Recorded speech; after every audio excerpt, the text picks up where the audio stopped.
Have you ever wondered what it would be like to hear the past, not just imagine it, but truly listen as if the voices of ancient priests, the chants of forgotten rituals, and the music of lost civilizations were still hanging in the air around you? There are places on Earth where exactly that is possible, hidden within weathered stone, buried deep beneath the ground, or carved into majestic structures. Ancient echo chambers have captured and preserved sounds across millennia, offering us an auditory bridge to worlds that have long since faded into history. These aren't just accidental acoustics, they are intentional sonic time capsules, designed with a sophistication that continues to astonish researchers today. Think about that for a moment. We're so used to learning about history through things we can see: broken pottery, faded paintings, crumbling ruins, but sound. Sound is fleeting. It vanishes the moment it's created, or at least that's what we thought. The truth is, our ancestors found ways to trap echoes, to shape spaces that could hold onto the human voice, the beat of a drum, the ring of a bell, and keep them alive in a kind of acoustic suspension. These places, scattered across continents and cultures, give us something incredibly rare, not just a silent artifact to look at, but a living resonance to experience. They pull back the curtain on ceremonies, on daily life, on spiritual beliefs in a way that static objects simply can't. When you hear an echo in one of these chambers, you're not just hearing a bounce of noise, you're sharing a moment across time. In this video, we're going to explore 21 of these extraordinary sites, from a subterranean labyrinth in Malta where a deep voice can shake the entire complex, to a Mayan pyramid that transforms a handclap into the call of a sacred bird. We'll journey to Greek theaters where whispers carried to thousands, and into dark caves where Paleolithic artists may have listened to the very echoes we can still hear today. This is more than a tour of ancient architecture. It's a journey into the heart of human expression. It's about understanding why sound mattered so deeply to our forebears, and how they used it to connect with each other, with the divine, and with the universe itself. So let's begin. Let's listen closely and see what the echoes have to tell us.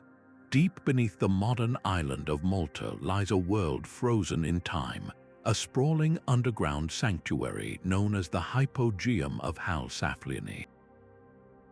Carved from solid limestone over 5,000 years ago, this three-level labyrinth is more than just an archaeological wonder. It's a sophisticated instrument designed to harness the power of sound.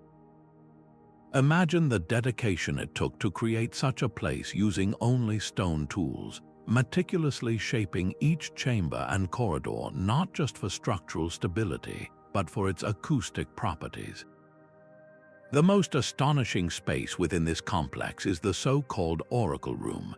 In this small, oval chamber, something incredible happens. A deep male voice, speaking or chanting at a specific resonant frequency, doesn't just fill the room, it vibrates through the very stone, felt as much as heard, traveling through the entire subterranean network. This isn't a faint echo, it's a powerful, all-encompassing resonance that would have been utterly awe-inspiring to anyone present. Conversely, higher-pitched sounds, like a sharp clap or a woman's voice, create a series of rapid, disorienting echoes that seem to come from everywhere and nowhere at once, producing an effect that feels truly supernatural even to a modern visitor. For the Neolithic people who built and used the Hypogeum, these phenomena were likely not just parlor tricks, they were central to their spiritual experience. This was a place of ritual, of burial, and of communion with forces beyond the everyday. The way sound behaves here suggests it was intentionally used to alter states of consciousness. The constant, low-frequency vibration from a deep chant could induce feelings of trance, a physiological response that many cultures use to achieve spiritual connection. The disorienting high-frequency echoes could easily be interpreted as the voices of ancestors or deities responding from the walls themselves. It transforms the space from a silent tomb into a dynamic, interactive realm. This was a place where the veil between the physical and spiritual worlds was thin, and sound was the tool used to part it. The architecture itself tells us that these ancient builders possessed a profound, intuitive understanding of acoustics. The curves of the ceilings, the angles of the walls, the proportions of the chambers, none of this is random. It is a masterclass in sonic engineering, designed to manipulate auditory experience long before the science of sound was formally understood. What the Hypogeum preserves for us is not just the cold stone of a forgotten structure, but the very atmosphere of a ceremony. It allows us to understand that for these people, sound was sacred. It was a medium for communication with the divine, a way to experience the numinous directly. When we stand in the oracle room today and hear that resonant echo, we are sharing a sensory experience with someone from over 5 millennia ago. We are hearing quite literally the same sound they heard. It's a direct auditory link to the beliefs, the fears, the hopes, and the ingenuity of a vanished civilization. This makes the Hypogeum one of the most important and oldest soundscapes in the world, a testament to humanity's ancient desire to capture the intangible and give voice to the eternal. Now, let's journey from the subterranean darkness of Malta to the sun-drenched plains of the Yucatan Peninsula, where the magnificent pyramid of Kukulcan at Chichén Itzá stands as a testament to Mayan genius. This isn't just a stunning piece of architecture, it's a sophisticated acoustic instrument. If you stand at the base of the grand staircase and clap your hands once, you won't hear a simple, dull echo. Instead, the sound that returns to you is something entirely unexpected and magical, the distinct chirping call of the resplendent Quetzal bird, an animal deeply sacred to the Maya. This is no coincidence. The pyramid's design, with its 4 steep, stepped sides and precisely calculated angles, acts like a giant sonic filter. The sound waves from the clap don't just bounce back, they travel up the steps, interacting with each tread in a rapid sequence. This creates a series of delayed reflections that our ears perceive not as separate echoes, but as a single, transformed sound, a frequency-modulated chirp that is a near-perfect match for the Quetzal's cry. This phenomenon reveals a breathtaking level of intention. The Maya didn't just build for stability or aesthetics, they engineered for auditory impact. They understood the physics of sound reflection on a deeply intuitive, practical level, sculpting the limestone to manipulate noise into meaning. In their worldview, the natural and spiritual realms were inextricably linked. The Quetzal, with its brilliant green plumage and elusive nature, was considered a manifestation of the god Kukulcan himself, the feathered serpent deity who brought knowledge and civilization. To hear its voice emanate from the temple built in his honor was to experience a direct miracle. During ceremonies, a priest's chant or the rhythmic beat of a drum could be transformed into this divine birdsong, providing audible, undeniable proof that the god was present and listening. It bridged the gap between the worshippers below and the celestial powers above, turning ritual into an immersive, multi-sensory dialogue. What we are hearing today is more than a clever audio trick. It's a preserved moment of ancient faith. The echo is a sonic artifact, a piece of auditory evidence that allows us to understand how the Maya perceived their universe. For them, science and spirituality were not separate disciplines but different expressions of the same cosmic order. The precise astronomy needed to align the pyramid with the equinox sun's shadows is the same knowledge that allowed them to calculate the acoustics. This integration of advanced mathematics, observational science, and profound mythology is what made Mesoamerican culture so unique. The Pyramid of Kukulcan, therefore, doesn't just whisper of the past, it sings with it. It gives us a rare and precious key to understanding how an entire civilization used the power of sound to touch the divine, leaving behind an echo that continues to astonish and inspire us centuries later. But the ingenuity of ancient sound manipulation wasn't confined to grand, open-air pyramids or deep ceremonial caves. Sometimes the most profound acoustic secrets were hidden in plain sight, woven into the very fabric of sacred architecture. This brings us to our third echo chamber, a place where sound was not meant to boom and resonate for all to hear, but to travel in hushed, secretive tones. Journey with us now to the sands of Egypt, to the magnificent temple of Hathor at Dendera. While this site is famed for its breathtaking zodiac ceiling and imposing columns, one of its most fascinating features is far more subtle, a narrow, isolated passageway known today as the Oracle Chamber. Within this confined space, something remarkable occurs. A whisper uttered at one end of the corridor can be heard with crystal clarity at the other, as if the person is standing right next to you. This isn't a random quirk of construction. It is a masterfully engineered acoustic trick, achieved through incredibly precise stonework that creates a perfect sound conduit. Imagine the scene during a vibrant festival dedicated to Hathor, the goddess of music, joy, and motherhood. The temple would be filled with the smoke of incense, the rhythmic beat of drums, the melodic strum of harps, and the chanting of priests. In the midst of this sensory overload, how could a high priest coordinate the intricate rituals or receive a vital message without disrupting the sacred atmosphere? The Oracle Chamber provided the perfect solution. A junior priest stationed at a hidden entrance could receive a whispered instruction and relay it instantly and silently to the senior officiant at the heart of the ceremony. This allowed for a seamless flow of events, making complex rituals appear divinely choreographed and effortless. To the uninitiated worshippers, it would have seemed as though the priests were receiving guidance directly from the goddess herself, their actions perfectly timed as if by magic. This acoustic secret added a powerful layer of mystery and authority to the proceedings, reinforcing the priest's role as the essential intermediaries between the people and the gods. However, to view this only as a functional intercom system is to miss its deeper symbolic significance. In ancient Egypt, sound was not merely a physical phenomenon, it was a sacred force.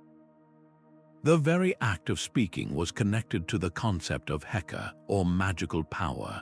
The god Ptah was said to have created the world by speaking the names of all things into existence.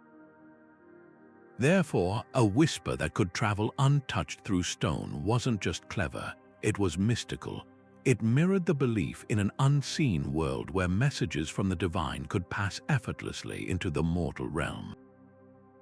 The carefully controlled sound within the Oracle Chamber enhanced the spiritual ambience, making the presence of Hathor feel immediate and real. It transformed the space from a simple hallway into a metaphysical bridge. Modern archaeoacoustic studies at Dendera reveal the astonishing sophistication of Egyptian architects, who seemingly understood wave propagation and reflective surfaces long before the formal science existed. They designed not just for durability and beauty, but for sonic experience. In doing so, they preserved for us more than just the words of ancient hymns or prayers. They preserved the very methods of sacred practice. The echo in that narrow passage is a direct auditory link to the meticulous stagecraft of Egyptian religion, a testament to their belief that ritual required both profound faith and impeccable execution. The whispers at Dendera remind us that for this civilization, sound was a tangible thread connecting the daily lives of mortals to the eternal cycle of the gods. It was a tool for communication, yes, but also a medium for magic, a vehicle for belief, and a resonant proof that the divine was always within earshot. While the Egyptians mastered the intimate whisper for divine secrets, the ancient Greeks pursued an entirely different acoustic ideal: perfect clarity for the entire community. This brings us to one of the most iconic and enduring sonic marvels of the ancient world, the Theatre of Epidaurus. Nestled in the Peloponnesian hillside, this structure, built in the 4th century BCE, is so acoustically precise that the delicate rustle of a paper or the strike of a single match on its stone stage can be heard with startling clarity by someone sitting in the very last row, over 50 meters away. This isn't a subtle echo or a transformed sound. It is pure, undistorted amplification, a feat that modern architects and physicists still struggle to replicate perfectly. The secret lies in the brilliant, mathematically calculated design of the auditorium. The 55 rows of limestone seats are not just stacked, they are precisely shaped and arranged. The stepped seats act as efficient acoustic traps, filtering out the low-frequency rumble of the crowd while simultaneously reflecting the higher frequencies of the human voice directly upwards. Furthermore, the natural slope of the hill itself forms the foundation of the theatre, integrating the structure into the landscape in a way that naturally supports sound projection. This combination of meticulous engineering and environmental harmony creates a sonic environment where every syllable, every sigh, and every note from the stage is delivered to the audience with breathtaking fidelity. But to view the Theatre of Epidaurus as merely a sophisticated sound system is to miss its profound cultural significance. For the Greeks, this was far more than a place of entertainment. It was a vital organ of democracy and civic life. Here, the community gathered to experience the foundational stories of their culture through the tragedies of Aeschylus, Sophocles, and Euripides. These plays were not simple diversions. They were intense, communal explorations of fate, justice, the wrath of the gods, and the flaws of humanity. The crystal-clear acoustics ensured that every citizen, from the front-row dignitaries to the back-row farmers, heard the same nuanced performance. They all shared in the rhetorical power of a political speech, felt the emotional weight of a hero's downfall, and were united by the haunting melodies of the chorus. This shared auditory experience forged a powerful collective identity and memory. It was where a society listened to itself, reflected on its values, and strengthened its democratic principles through a collective engagement with art and ideas. The architecture itself embodies the Greek ideal of koinonia, a sense of community and shared participation. Stepping into this theatre today is perhaps the most direct sensory experience we can have with the ancient Greek world. While other ruins offer visual grandeur, Epidaurus offers a living soundscape. When a modern actor stands on the original orchestra circle and recites lines from Antigone, the words travel on the same acoustic pathways they did over 2,000 years ago. A contemporary audience hears the play with the same clarity, the same emotional impact, and the same visceral connection to the performer as an ancient audience would have. This allows us to understand the power of Greek rhetoric and drama in a way that reading a text alone never could.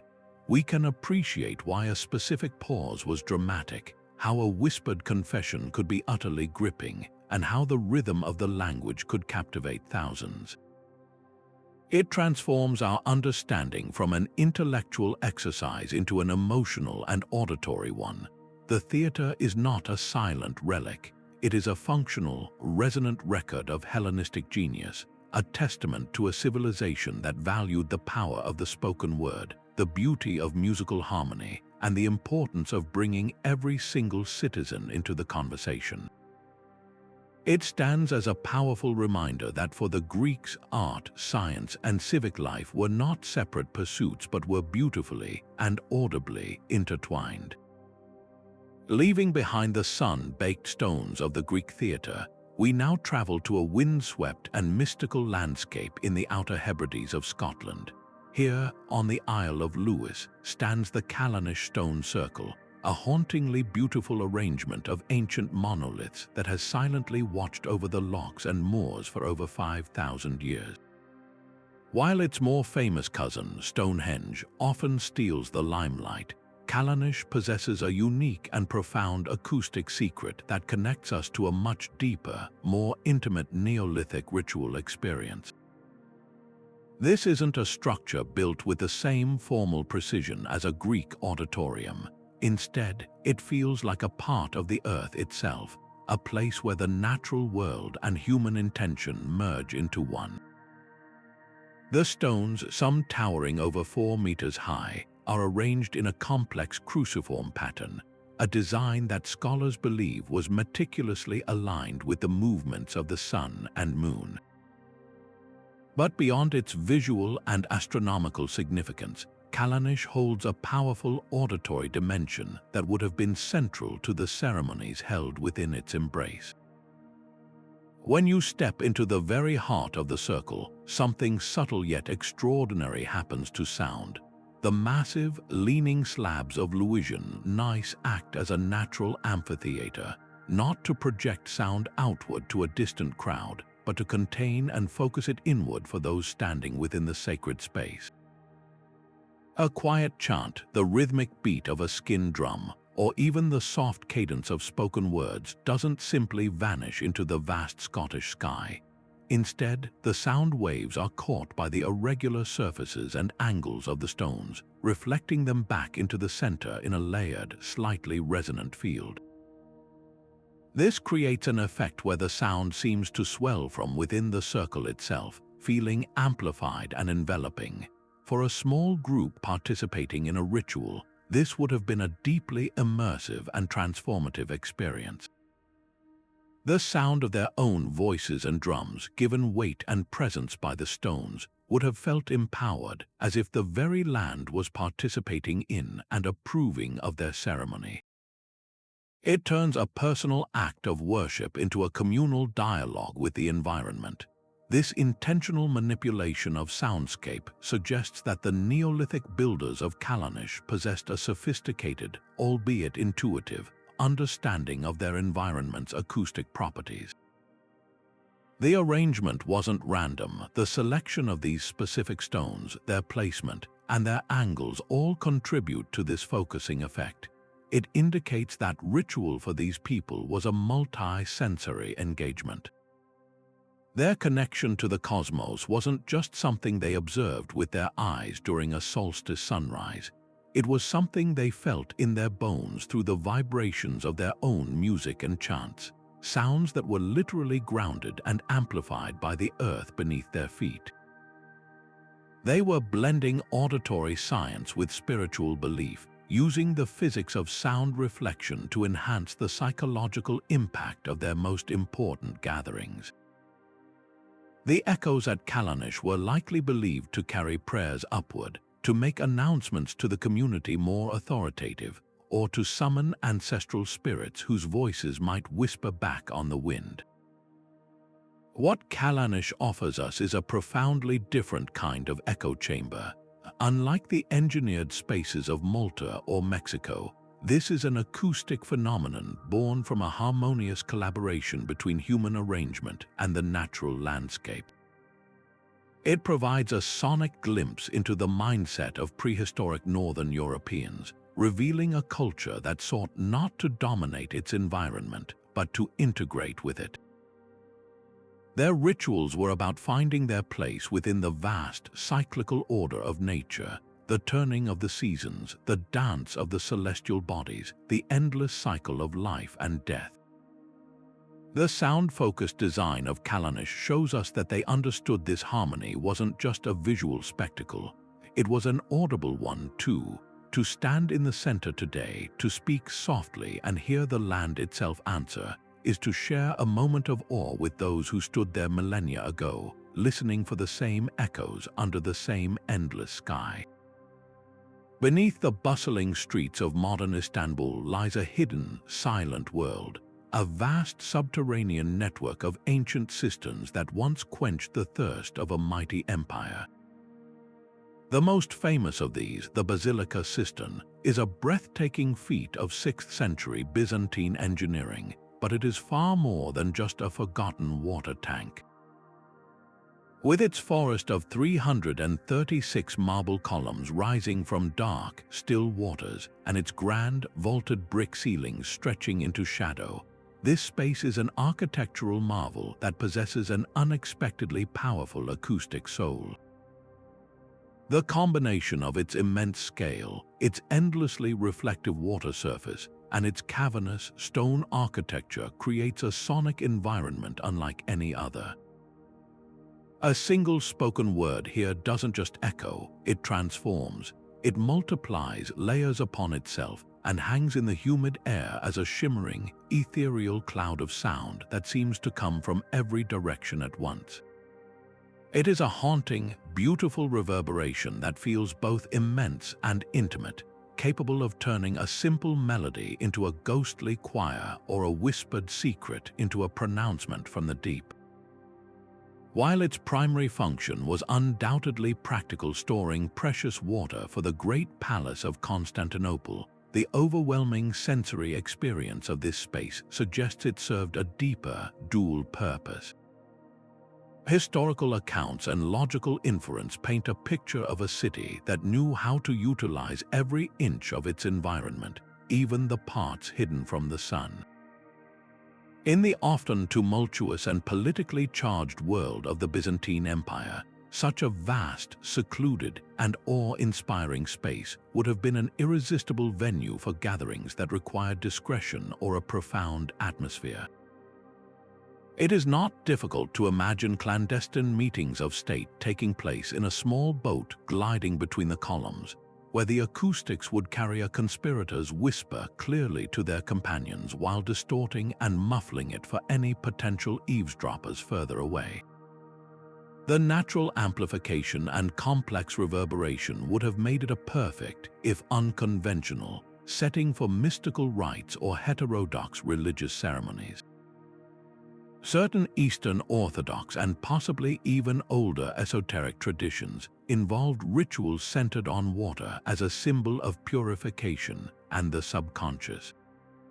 Chanting in such an environment, with one's voice reflected by stone and water, would have created an overwhelming feeling of being immersed in the divine, the sound seemingly emerging from the primordial depths themselves. Perhaps most compelling is the idea of the cistern as a venue for artistic expression. The Byzantine Empire was a culture that revered beauty, ceremony, and the sublime power of music in its worship. While the Grand Hagia Sophia above ground was the official stage for such splendor, the Basilica cistern could have offered a more secretive, experimental, and intensely personal alternative.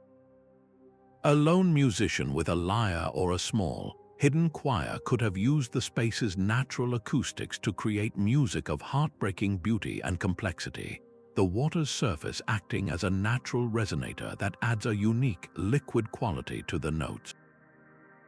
This wouldn't have been a performance for the masses, but for a privileged few, an auditory experience designed to evoke both wonder and a touch of holy fear. A reminder that even in the functional heart of the city's infrastructure, the empire's signature blend of the practical and the spiritual was alive and well. The echoes preserved here are not of grand public announcements, but of hushed secrets, devotional chants, and the innovative spirit of artists working with the environment itself as their instrument. Studying the Basilica cistern, therefore, forces us to expand our definition of ancient urban infrastructure. It was not merely a utilitarian tool, but a multi-dimensional space that could accommodate the full spectrum of human experience, from the mundane need for water to the profound need for connection, art, and meaning.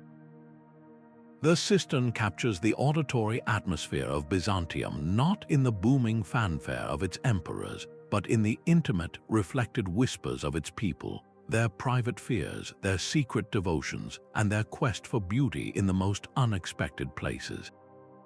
It stands as a monumental testament to the idea that even in the deepest, darkest places beneath a city, civilization finds a way to not just survive, but to sing.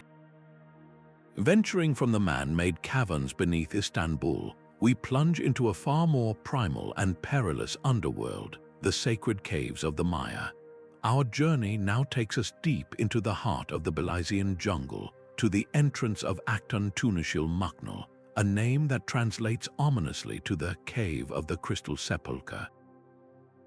This is not a structure built by human hands, but a natural cathedral carved over eons by water through limestone, a place the ancient Maya believed was one of the most potent portals to Xibalba, the terrifying and revered underworld. To enter is to wade into a river that flows directly into the mouth of the cave, immediately leaving behind the humid, buzzing life of the jungle for a cool, silent darkness. Here, the acoustics are not engineered, they are inherent, raw, and profoundly powerful. The constant, gentle drip of water from stalactites high above creates a random, melodic percussion, a natural music that seems to emanate from the very walls. In the profound silence of the cave, these drips echo and overlap, forming an unpredictable, ethereal soundtrack that would have been interpreted not as a geological process, but as communication. For the Maya, these sounds were the voices of the gods, the whispers of ancestors, or the restless stirrings of the lords of Xibalba. This sonic backdrop was the essential atmosphere for some of the most significant and harrowing rituals in Maya culture. The cave is littered with the poignant remnants of these ceremonies: shattered pottery vessels that once held offerings, stone altars stained by centuries of use, and tragically, the skeletal remains of human sacrifices, including the famous Crystal Maiden, a young woman whose bones have been calcified by the minerals in the cave to sparkle eerily in a beam of light. These artifacts confirm that this was a place of intense spiritual negotiation, where priests and supplicants sought to appease the gods, predict the future, or plead for rain and a good harvest. The acoustics of the cave would have been central to these rites. A whispered prayer wouldn't just fade away, it would bounce along the damp walls, seeming to travel deep into the mountain and return transformed. The rhythmic beat of a drum would amplify into a thunderous pulse that felt like the very heartbeat of the earth, powerful enough to induce trance states in the participants.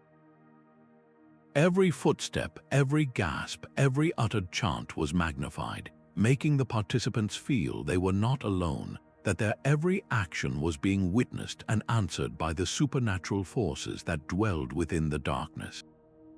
This immersive auditory experience blurred the line between the physical world and the spiritual realm completely. A priest chanting an invocation would hear his own voice come back to him from multiple directions at once, layered and distorted, making it seem as though the gods were chanting along with him or answering his call. The natural music of the water drips provided a constant, otherworldly chorus to the human-led ceremony. This wasn't merely a setting for ritual. The cave itself was an active participant, its acoustics acting as the medium through which the divine made itself known. It provided the sensory proof that the rituals were working, that the portal was open, and that communication was flowing both ways. The Maya didn't just use the cave for its silence and seclusion. They specifically sought out and revered this particular cave for its powerful and interactive soundscape, its ability to turn human ceremony into a supernatural dialogue. Actun Tunichil Muknal, therefore, offers us one of the purest auditory windows into the Maya worldview. It reveals a civilization that saw the entire natural world as alive, sentient, and resonant with meaning. A cave wasn't an empty hole in the ground. It was a mouth, a throat, a sacred chamber where the earth itself could speak. The preserved sounds within, The drips, the echoes, the overwhelming silence between them allow us to understand the profound psychological and spiritual impact these ceremonies must have had. We can begin to comprehend the immense courage it took to venture into that darkness, guided only by flickering torchlight and the echoing voices of the gods they believed resided there.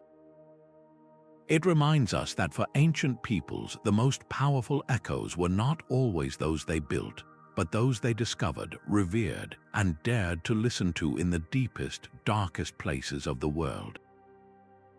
Now, let's descend from the sunlit world of empires and jungle caves into a different kind of darkness, one born not of nature, but of necessity and fear. Deep beneath the streets of ancient Rome lies a sprawling, labyrinthine city of the dead, the Catacombs. These are not the grand, ornate cemeteries of the wealthy. They are narrow, winding tunnels carved from soft volcanic tufa rock, stretching for miles in a bewildering, subterranean network. In their primary function, they were practical solutions to a lack of space and Roman laws forbidding burial within the city walls. But for the early Christian community, living under the shadow of sporadic but brutal persecution, these tunnels became something far more profound, a secret sanctuary and the unlikely cradle of a new faith. And within these cramped, silent passages, an unintentional acoustic miracle occurred, one that would help shape the very spirit of Christian worship.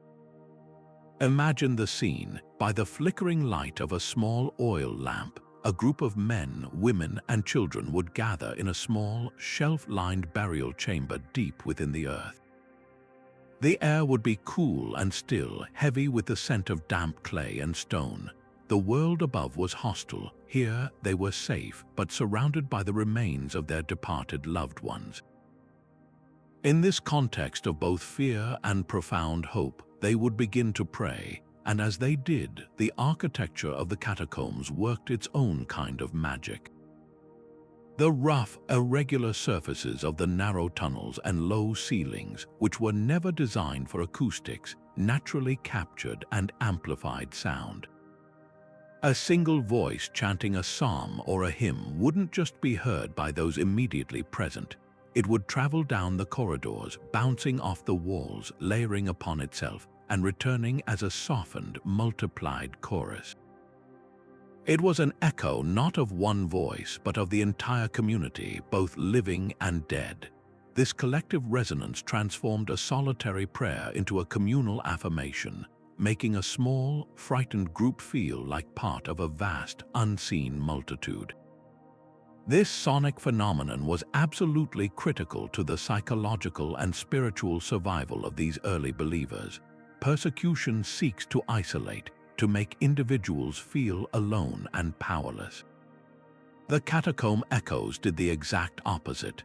They created an auditory illusion of numbers and solidarity, reinforcing the core Christian message that the church was not a building, but a body of believers united in spirit.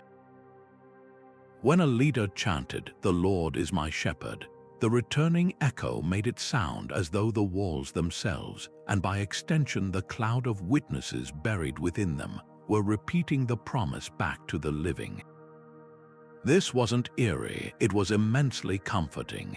It provided tangible, audible proof of the communion of saints, the belief that the faithful on earth were connected to the faithful in eternity. The sound fostered a palpable sense of divine presence, suggesting that God was listening in this most unlikely of temples, his voice echoing in the voices of his people. What these accidental echo chambers preserve for us, then, is the very sound of resilience. The acoustics of the Roman catacombs did not amplify shouts of triumph or imperial decrees. They amplified whispers of faith made bold by collective repetition. They carried the earliest forms of Christian liturgy, the simple melodies of hymns like the Foes Hilaron, O Gladsome Light, and the readings from letters that would later form the New Testament. By studying these spaces, we are not just learning about early Christian burial practices, we are eavesdropping on the birth pangs of a global religion. We hear the faint, auditory traces of a people who, surrounded by death, chose to sing about life eternal. The echo here is more than a physical reflection of sound. It is a metaphor for faith itself, a truth spoken in vulnerability that returns multiplied, strengthened, and enduring long after the original voice has fallen silent. The catacombs stand as a powerful auditory archive, reminding us that sometimes the most profound echoes are not found in grand temples, but in the hidden, whispered hopes of those who refuse to be silenced. Emerging from the silent, secret world of the catacombs, we now step into the blazing sunlight of the Arabian desert, toward a city that represents the very opposite of hiddenness, a place designed for breathtaking, theatrical reveal. The journey to the ancient Nabatean capital of Petra begins not at a gate, but at the entrance to the Sick, a magnificent natural gorge that serves as a mile-long processional pathway into the heart of the city. This is no simple road. It is a carefully engineered sensory experience, a grand auditory and visual overture designed to overwhelm every visitor, from weary caravan traders to diplomatic emissaries. The six walls, towering hundreds of feet high in shades of rose, ochre, and crimson, do more than just provide a stunning visual spectacle. They form one of the world's most dramatic and intentional natural echo chambers. Within this narrow, winding canyon, every sound is captured and magnified.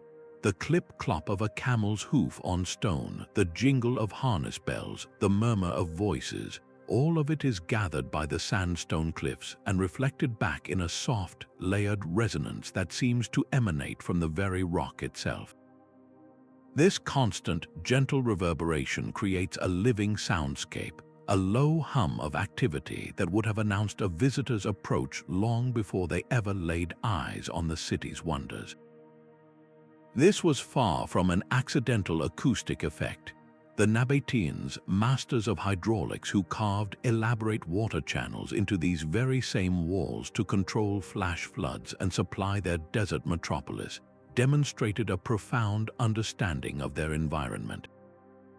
It is inconceivable that they would not have also recognized and harnessed the sonic properties of the Sick. They likely understood that sound was a powerful psychological tool, and they used the natural amplifier of the gorge to manage the experience of arriving in Petra.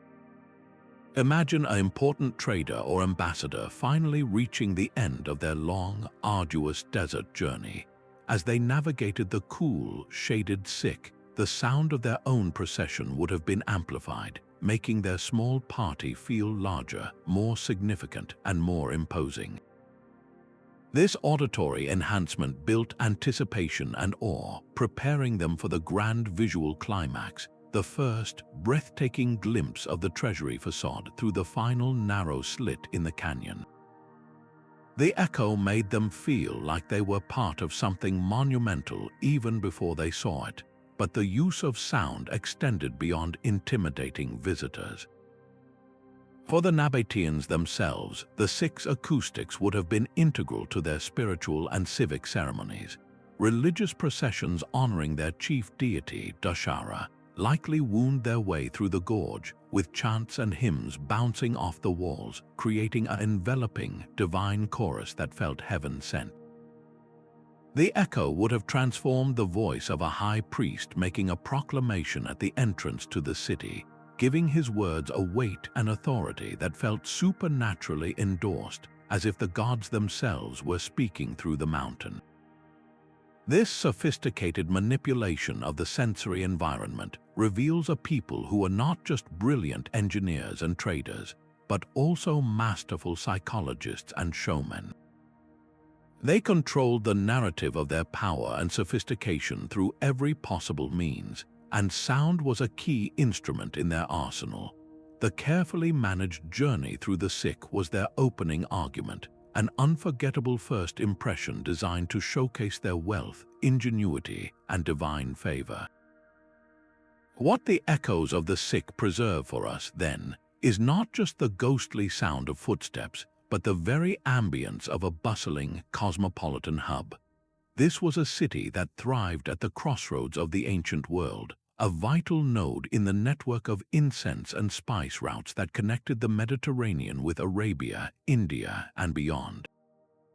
The acoustic landscape would have been a rich tapestry of sounds, the calls of traders in a dozen different languages, the bartering over prices of myrrh and frankincense, the prayers offered to diverse gods, and the administrative announcements that kept this complex economic machine running. The echoing walls absorbed it all, and today they still hold the resonance of that vibrant, sophisticated desert capital. Petra's sonic signature offers us a unique souvenir, not a silent, static ruin to be viewed from a distance, but an interactive space where we can still hear, quite literally, the whispers of the past. It allows us to understand that for the Nabateans, power was not just seen in the magnificent facades they carved, but heard in the very way they orchestrated the experience of their city, ensuring that every arrival was an event and every sound told the story of their greatness. Leaving behind the desert-carved grandeur of Petra, we now journey to the lush, volcanic landscapes of central Java, where the Hindu temple complex of Prambanan rises towards the heavens like a symphony in stone. Constructed in the 9th century during the peak of the Sanjaya dynasty, this sprawling sanctuary is not merely a collection of beautiful buildings. It is a profound architectural embodiment of Hindu cosmology, designed to engage every sense and transport the worshipper from the earthly realm to the divine. While its towering shikaras and intricate bas-reliefs depicting the Ramayana are visually stunning, the true genius of Prambanan reveals itself not to the eye but to the ear. Within its inner chambers and enclosed courtyards, the air itself seems to vibrate with sacred intention. A single strike of a ceremonial bell or the resonant chant of a priest doesn't simply fade into the tropical air. Instead, the sound is caught by the precisely carved andesite walls, reflected, layered, and sustained into a complex, shimmering reverberation that hangs in the space long after the initial note has been struck. This is not an echo in the simple sense of a sound bouncing back. It is a transformation, a thickening of the auditory atmosphere that feels both enveloping and elevating. This acoustic phenomenon was no happy accident. It was the result of meticulous engineering deeply rooted in spiritual philosophy. Hindu belief holds that the universe itself was created through sound, through the primordial vibration of Om or Aum, the cosmic syllable from which all reality emanates. The architects of Prambanan sought to replicate this concept in microcosm. The temple was designed to be a miniature universe, a mandala in stone, and the carefully calculated acoustics were its invisible, vibrational architecture. The alignment of the walls, the height of the towers, and the specific proportions of the inner sanctums were all calibrated to manipulate sound waves in a way that would mimic the resonant field of creation itself. For a devotee standing in the heart of the complex, participating in a puja ceremony, the effect would have been utterly immersive. Their own uttered prayers would join with the ringing bells and the chanting of the priests, all blending into a single, complex tapestry of sound that seemed to come from everywhere at once. This auditory experience dissolved the boundary between the individual and the divine, making the participant feel as though they were not just praying to the gods, but vibrating in harmony with the fundamental frequency of the universe. It was a form of sonic theology where hearing and feeling became acts of worship. This sophisticated fusion of science and spirituality reveals the astounding capabilities of Southeast Asian architects and artisans.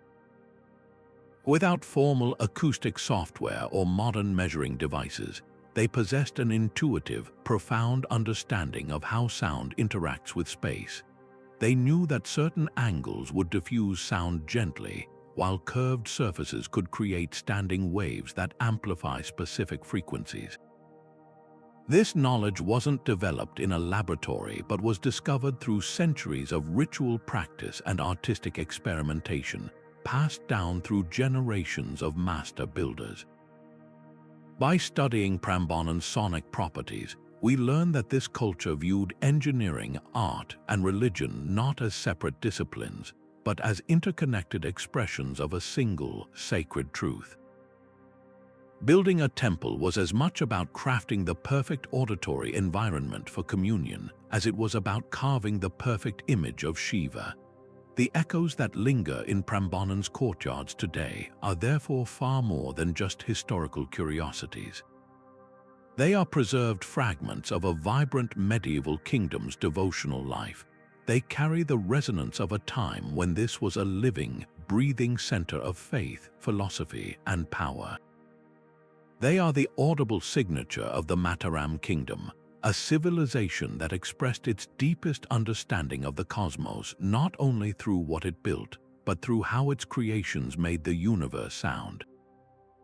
To visit Prambanan now and to listen closely is to hear the enduring whisper of an ancient belief that the entire cosmos is in a state of vibration, and that through sacred sound, humanity can find its place within the divine chorus. Our journey now takes us across the sea to the rolling green hills of Ireland's Boyne Valley, to a structure so ancient it predates both Stonehenge and the Great Pyramid of Giza. This is Newgrange, a massive, circular passage tomb built over 5,000 years ago by some of Europe's first farming communities. From the outside, it appears as a great, grass-covered mound, hugged by a curving wall of white quartz stone that glitters in the sun. But to see it only from the outside is to miss its true magic, for the real wonder of Newgrange lies within, hidden away in a darkness that has been precisely engineered to be broken by a single, spectacular beam of light just once a year. And accompanying that breathtaking visual event is an equally powerful and often overlooked auditory phenomenon, a unique and mesmerizing echo that turns the inner chamber into a resonant vessel for sound and spirit. To enter Newgrange is to crawl into the womb of the earth itself. You pass down a long, narrow stone passageway that opens suddenly into a high, cross-shaped central chamber. Above you, the ceiling is a masterpiece of Neolithic engineering, a corbelled vault of overlapping stone slabs, rising upward and inward until they meet at the top in a seamless, self-supporting dome that has kept the inner sanctum perfectly dry for millennia. It is in this chamber that the acoustic mystery reveals itself. The unique geometry of this corbelled roof does not create a simple, bouncing echo. Instead, it produces a complex, low-frequency resonance. A deep chant or the steady beat of a drum doesn't just come back to you. It seems to be absorbed by the very stones and then released, swirling around the chamber in a sustained, humming reverberation that feels both intimate and immense. The sound doesn't travel out, it turns inward, enveloping those standing in the chamber in a blanket of vibration that is felt in the chest as much as it is heard by the ears. It is an echo that contains and comforts rather than one that projects and proclaims. This sonic characteristic was almost certainly central to the tomb's primary ritual purpose, the celebration of the winter solstice. For a few precious minutes at dawn on the shortest day of the year, a precisely aligned opening above the entrance, known as a roof box, allows a single, narrow beam of sunlight to pierce the 17-meter-long passage and flood the central chamber with golden light, dramatically illuminating the intricate spiral carvings on the back wall. This breathtaking event, a triumph of ancient astronomical alignment, was a powerful symbol of rebirth and the promised return of the sun. Now, imagine this profound visual spectacle accompanied by the sonic atmosphere created by the chamber's acoustics. As the sun's rays crept across the floor, an elder or shaman leading the ceremony might have begun a low, rhythmic chant. The corbelled roof would have taken that human sound and given it a supernatural quality. amplifying and sustaining it into a drone that mirrored the solar event outside, a human echo of the sun's cyclical return from the darkness. The sound would have filled the space, making the small group of participants feel connected to the cosmic cycle unfolding above them, their own voices transformed into an integral part of the ritual. This was not an architecture of accident, but one of profound intuition. The builders of Newgrange, without a written language or formal understanding of sound waves, possessed a deep, experiential knowledge of how their environment could shape spiritual experience. They understood that ritual required more than just sight. It required a full body engagement. The resonant properties of the chamber made the abstract concept of rebirth tangible. It could be felt vibrating through the body, a physical sensation that reinforced the spiritual hope that just as the sun returns after the long winter, so too might the human spirit continue after death. The tomb was not just a repository for the bones of the ancestors. It was a machine for communicating with them, and sound was its essential medium. The echoes within Newgrange likely served to carry prayers and invocations upward, or to make the participants feel as though the ancestors themselves were murmuring their approval from within the very walls. What Newgrange offers us, then, is a direct auditory link to the worldview of Stone Age farmers. These were people utterly dependent on and attuned to the cycles of nature, the growing season, the solar year, the inevitable pattern of life, death, and regeneration. Their greatest monument is a testament to this understanding. It captures the sounds of their most important ceremony, preserving the auditory ambience of a moment when a community gathered in the deepest dark of the year to reaffirm their faith in the light. The echo in that chamber is not an empty reverberation. It is a sonic time capsule holding the resonance of their chants, their drums, and their collective hope. To stand in that space today, even in silence, is to feel the enduring power of a place designed to make the human voice part of the eternal conversation between the earth and the sky. Yet no ancient structure has captured the human imagination or sparked more debate than the Great Pyramid of Giza, a monument so immense and precise that its secrets continue to elude us millennia after its construction. While we often focus on its staggering scale and mysterious construction techniques, one of its most intriguing and overlooked aspects is the soundscape within its core. Deep inside this mountain of stone, in the so-called King's Chamber, the air itself behaves strangely. This room, built from massive blocks of red granite, possesses an acoustic property that is both eerie and profound. Certain low-frequency sounds, like a deep chant or the sustained note of a horn, don't just echo here, they resonate. The hard, dense granite surfaces amplify these frequencies, creating a powerful, sustained vibration that can be felt physically in the chest and bones as much as it is heard. It is an experience that transcends simple hearing and becomes a full-body sensation. This phenomenon has led to a fascinating and contentious field of study known as pyramid acoustics. Mainstream Egyptology has long held that the pyramid was primarily a royal tomb, albeit one of unprecedented grandeur, but the peculiar sonic properties of its interior chambers suggest its purpose may have been far more complex. Some researchers speculate that these acoustic effects were intentionally engineered to enhance elaborate funerary rituals or facilitate a form of sonic communication with the gods or the deceased pharaoh's spirit. The ancient Egyptians held a sophisticated belief in the power of sound and harmonic resonance, which they connected to the very act of creation. The god Ptah was said to have spoken the world into existence, and the concept of Heka, or magical utterance, was central to their religion. In this context, a chamber that could physically amplify and sustain ritual chants or the vibrations of specific musical instruments would have been seen not as a curiosity, but as a potent spiritual tool. It would transform human sound into a tangible, physical force capable of affecting the metaphysical realm. Modern experiments have brought these ideas into sharper focus. Scientists using tone generators have found that the king's chamber has a specific resonant frequency, particularly in the infrasound and low audible range. When these frequencies are produced, they create a standing wave within the chamber, a phenomenon where the sound wave reinforces itself, becoming stronger and more immersive. For anyone inside the room during such an event, the effect is deeply disorienting and psychologically powerful. It can induce feelings of awe, unease, or even altered states of consciousness.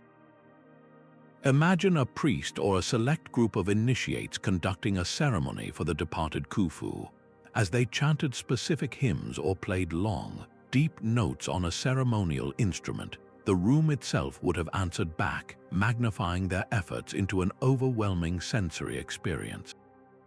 The sound would have felt infinite and divine, as if the stone itself was singing along, reinforcing the ritual's power and convincing all present that they had successfully bridged the gap between the world of the living and the afterlife. This perspective forces us to reevaluate the Great Pyramid. It challenges the traditional view of it as a silent, static tomb, a mere container for a body and its goods. Instead, we begin to see it as a dynamic instrument, a multidimensional machine designed for spiritual transformation.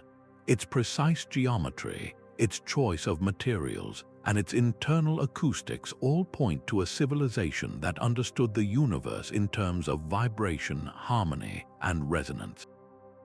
The pyramid's echoes are not ghostly remnants. They are clues to a lost auditory culture that viewed sound as a sacred technology. They offer us a fleeting auditory glimpse into the mind of pharaonic Egypt, a civilization that sought not just to build for eternity, but to create spaces where the human voice could touch the divine, and where the very walls were designed to echo with the promise of eternal life.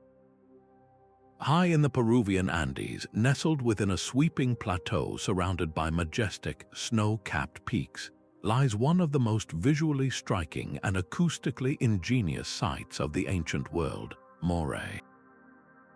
At first glance, it appears almost otherworldly, a series of enormous concentric circular terraces plunging deep into the earth like a natural amphitheater designed by giants. While its stunning visual form is often compared to a massive agricultural laboratory, with each level creating a distinct microclimate for experimenting with crops, Moray holds another, equally fascinating secret. It is a masterpiece of Inca acoustic engineering, a place where the very shape of the land was sculpted to carry sound with breathtaking clarity and precision.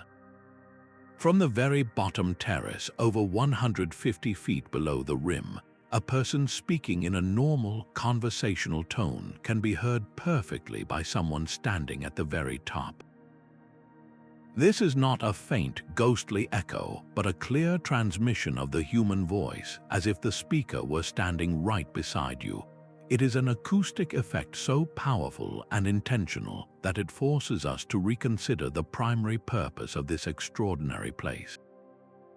The Incas, master organizers of one of history's largest and most geographically diverse empires, were unparalleled geniuses at integrating their infrastructure with the natural environment.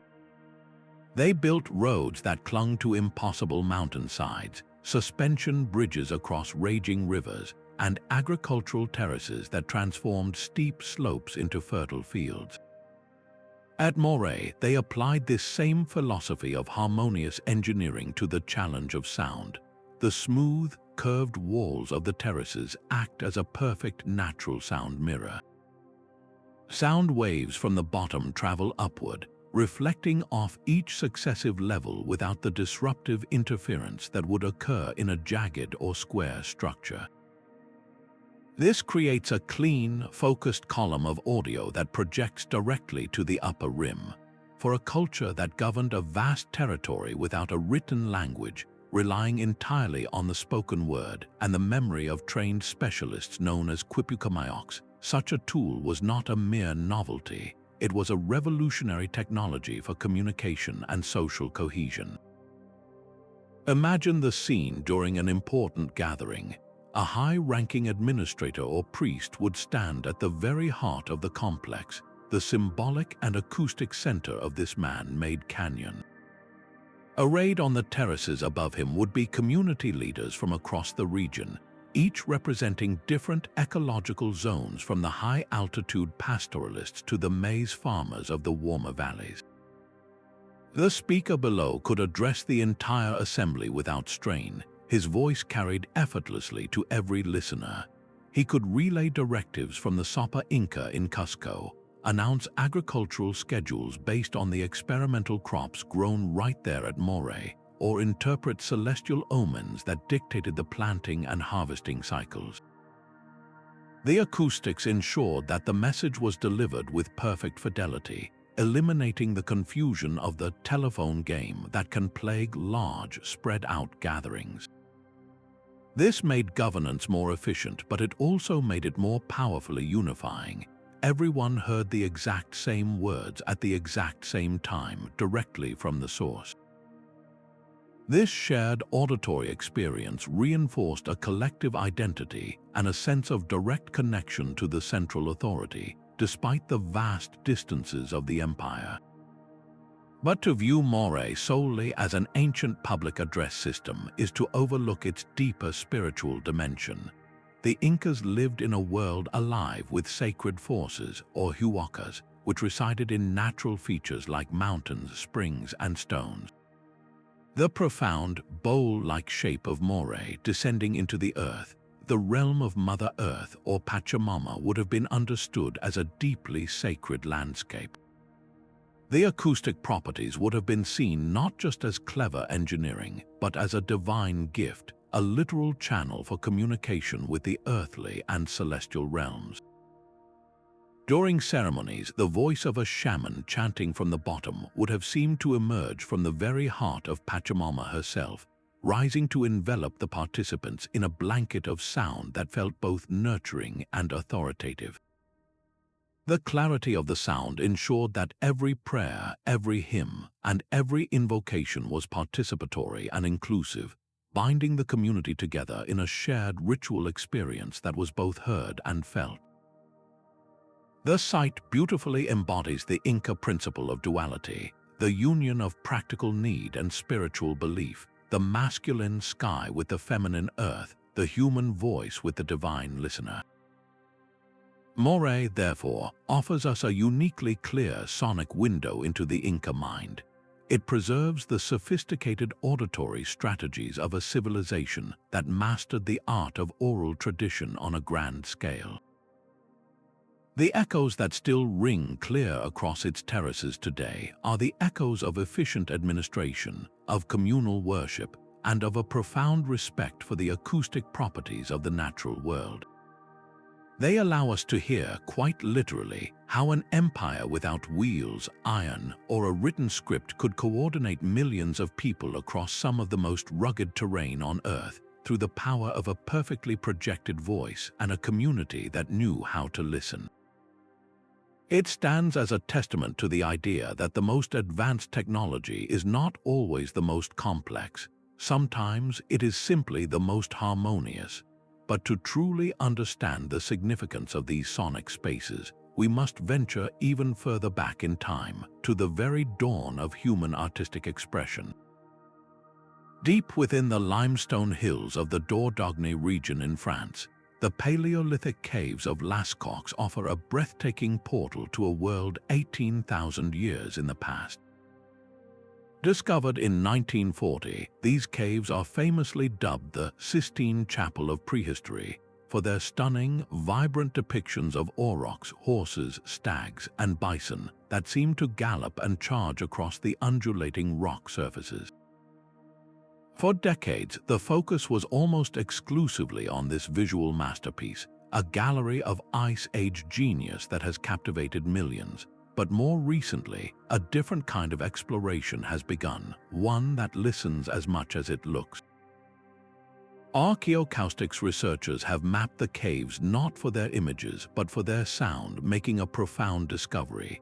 The most densely painted chambers, the ones featuring the largest and most spectacular artworks, are not randomly placed. They are consistently located in the parts of the cave system with the most powerful and complex acoustic properties. In these specific niches and halls, the cave walls do more than hold paintings, they sing. Step into one of these chambers away from the modern world, with only the flickering light of a grease lamp, the kind an upper Paleolithic artist would have used. The air is cool and still. If you speak or chant, your voice doesn't just travel and fade.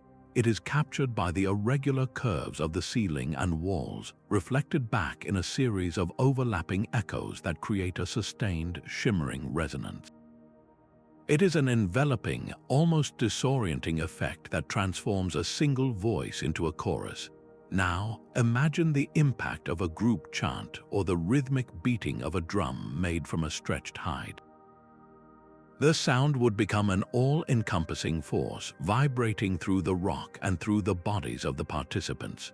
For the people who gathered here, this was not merely an interesting acoustic side effect. It was likely the entire point. The art and the acoustics are two inseparable parts of a single, holistic ritual experience. The paintings were not created in silence. They were born from a symphony of sound. This revelation allows us to reinterpret these sacred spaces completely. The prevailing theory is that these chambers were used for rituals deeply tied to sympathetic magic and hunting. A shaman or a group of hunters might have gathered before a venture, using these multi-sensory ceremonies to spiritually connect with the spirit of the prey, to ensure a successful hunt, or to honor the animals that sustained their lives. The acoustics would have been the engine of this transformation. As they chanted and drummed, their voices amplified and distorted by the cave, they might have perceived the returning echoes not as their own, but as the voices of the very animals depicted on the walls. The low bellow of the aurochs, the snort of the horse, the spirit of the herd answering their call from within the stone. This would have been a powerful, convincing experience, blurring the line between the human world and the spirit world, making the paintings themselves seem alive and responsive. The cave became a dynamic portal, a place where communication with the supernatural was not just hoped for, but audibly, physically experienced. Therefore, Lascaux and other acoustically vibrant Paleolithic caves like it preserve something far more fragile and profound than pigments on a wall. They preserve the very atmosphere of humanity's first creative and spiritual awakenings.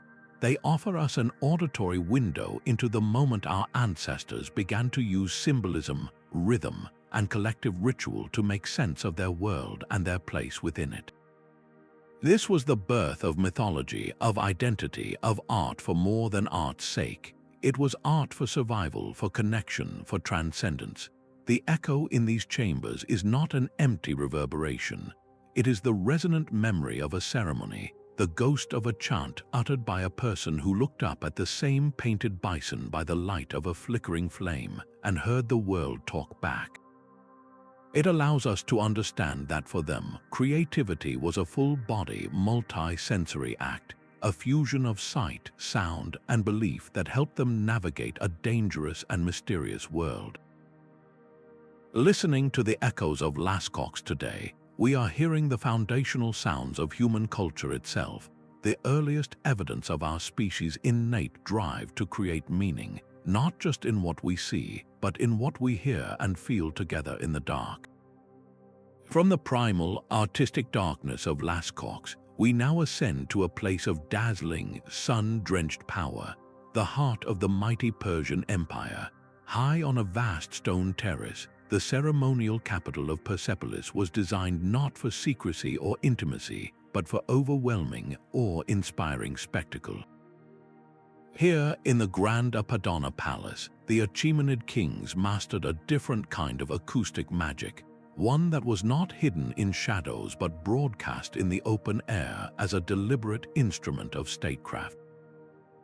This was the audience hall of Xerxes and Darius, a space so immense it could hold 10,000 people, supported by forests of intricately carved stone columns that reached 20 meters toward the sky. But these columns were more than just architectural marvels ensuring structural stability.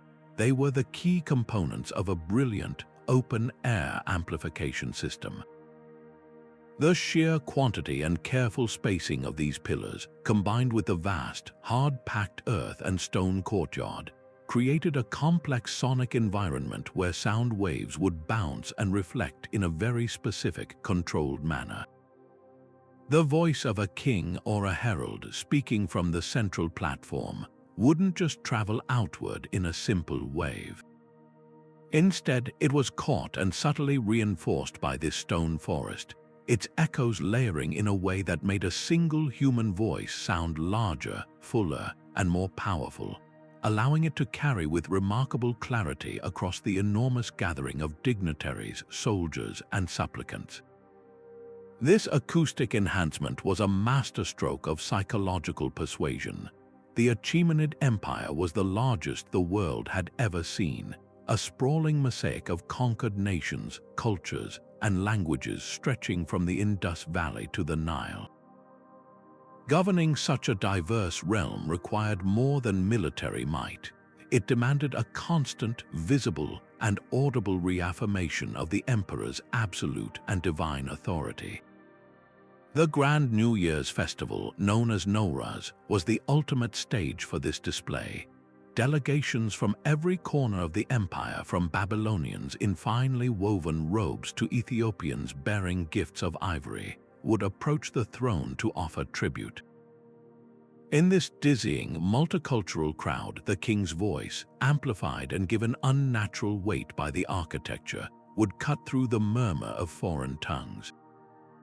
His proclamations, his acceptance of tribute, his judgments, all were delivered with a sonic grandeur that made them feel less like human speech and more like pronouncements from a god. The echo did not distort his words into mystery, as in the Hypogeum of Malta, but instead clarified and empowered them, cutting through the crowd with an authority that felt both earthly and celestial. It was the audible proof of his power, a sound so commanding it left no room for doubt or dissent. This was the essence of Persian imperial ideology. The king was the divinely chosen shadow of the god Ahura Mazda on earth, and every aspect of Persepolis, down to its very soundscape, was engineered to communicate this incontrovertible truth. The intricate carvings on the stairways showed representatives of the 23 nations of the empire not in chains, but in an orderly, peaceful procession, bringing their unique gifts to the center of power. The acoustics of the Apadana were the auditory component of this imagery. The king's magnified voice was the centripetal force that held this vast, diverse empire together, the sonic glue of cultural pride and social order. It made everyone, from the highest Mede general to the most distant Indian envoy, feel the overwhelming presence of the center.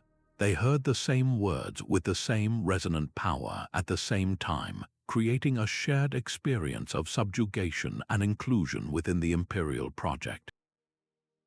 It was a tool of awesome psychological power designed to impress, intimidate, and unify all at once.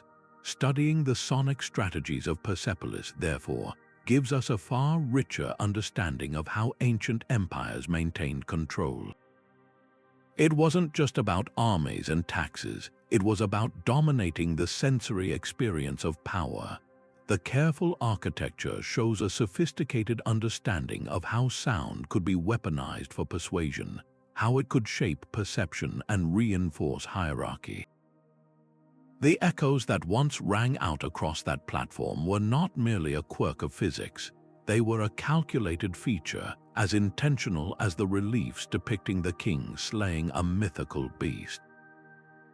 They are the resonant record of a specific moment in time when a human voice, bolstered by stone and space, could command the attention of the known world.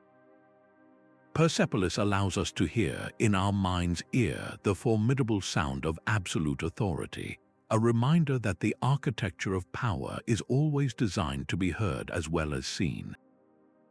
Carved into a sheer, horseshoe-shaped cliff face overlooking the Waghora River in Maharashtra, India, the Ajanta caves represent a breathtaking fusion of human devotion and natural architecture. For centuries, this remote sanctuary was lost to the world, swallowed by the jungle until a British hunting party stumbled upon it in 1819, rediscovering one of the most magnificent artistic and spiritual achievements in human history. But to understand Ajanta fully, one must move beyond the stunning visual narrative of its murals and sculptures and learn to listen to the space itself.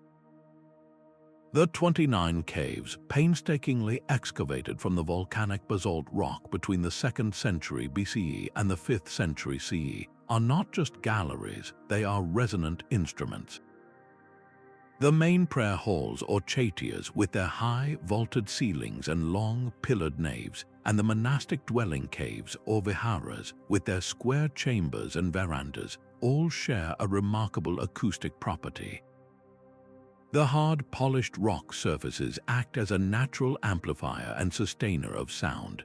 A single, softly uttered Buddhist mantra, a chant, or the ring of a small bell doesn't fade quickly here.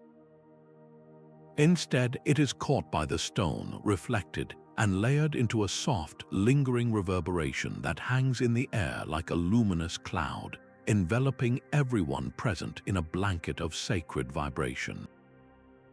This sonic characteristic was undoubtedly a feature, not a flaw, in the design. The architects and sculptors of Ajanta were not merely digging out space, they were crafting an immersive sensory environment for spiritual practice. Buddhism places immense importance on the power of sound, particularly in the form of chanting and ritual music, as a vehicle for concentration, devotion, and ultimately, enlightenment. The sacred syllable Om, the recitation of sutras, and the rhythmic chanting of mantras were all essential tools for focusing the mind and connecting with the divine. The cave's acoustics would have transformed these practices from solitary exercises into profound, collective experiences. When a community of monks gathered for their daily prayers in a chaitya hall, their individual voices would have merged into a single, powerful chorus, amplified and enriched by the architecture. This collective resonance would have created an overwhelming sense of unity and shared purpose, dissolving the ego and making each participant feel part of something much larger than themselves. The sound, seeming to emanate from the very walls adorned with paintings of the Buddha and Bodhisattvas, would have blurred the line between the human and the divine, making the celestial figures feel present and participating in the ritual. The experience within these caves was a masterfully orchestrated journey from the outer world to an inner, sacred realm. A pilgrim or monk would first arrive from the bright, noisy, and chaotic external environment. As they stepped into the cool, dimly lit interior of a vihara or chaitya, their senses were immediately recalibrated. The visual splendor of the paintings depicting the Jataka tales and the life of the Buddha would captivate the eyes, while the acoustics would transform the auditory landscape. The outside world of wind, water, and animals was muted, replaced by the internal, human-generated sound of prayer, which the cave then gave back as something purified and enhanced. This carefully controlled multi-sensory environment was designed to induce a state of deep meditation, or dhyana. The lingering echo served a practical psychological purpose. It filled the natural pauses between chants or breaths, preventing the mind from being snatched away by distraction, and instead holding it in a continuous, focused state of auditory awareness. The space itself became a partner in the meditative practice, using sound to guide the practitioner deeper inward. Today, the caves of Ajanta stand as a silent testament to this incredible synthesis of art, science, and spirit. While the vibrant communities of monks are long gone, the acoustic properties of the chambers remain intact. A modern visitor who speaks or sings a note can still experience the same enveloping resonance that a devotee would have 1500 years ago. This provides a rare and powerful auditory link to the past.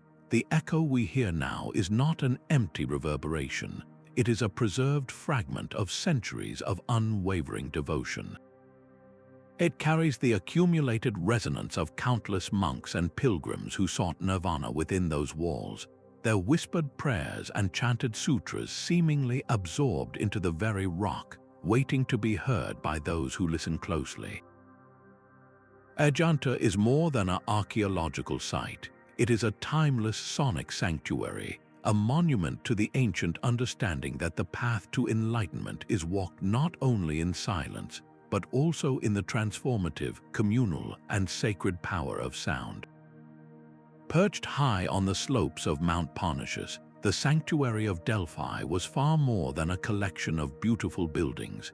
It was the very epicenter of the ancient Greek world, the place they believed to be the navel of the earth. Here, where myth and reality converged, the air was thought to be thick with the presence of Apollo, and every whisper on the wind might carry a message from the god. While the famed oracle, the Pythia, delivered her cryptic prophecies from the inner sanctum of the Temple of Apollo, the entire site was engineered to enhance the power of the spoken word, transforming human sound into something divine. The natural bowl-shaped valley, combined with the meticulous placement of structures like the open-air theater and the temple itself, created a vast, sophisticated acoustic environment where sound didn't just travel, it was shaped, clarified, and imbued with supernatural significance. The process of consulting the oracle was a masterclass in psychological and sensory manipulation, and sound was its central instrument. A supplicant, often a king or general seeking guidance on matters of war or state, would first make a costly offering and then descend into a confined, subterranean chamber within the temple, the Aditon.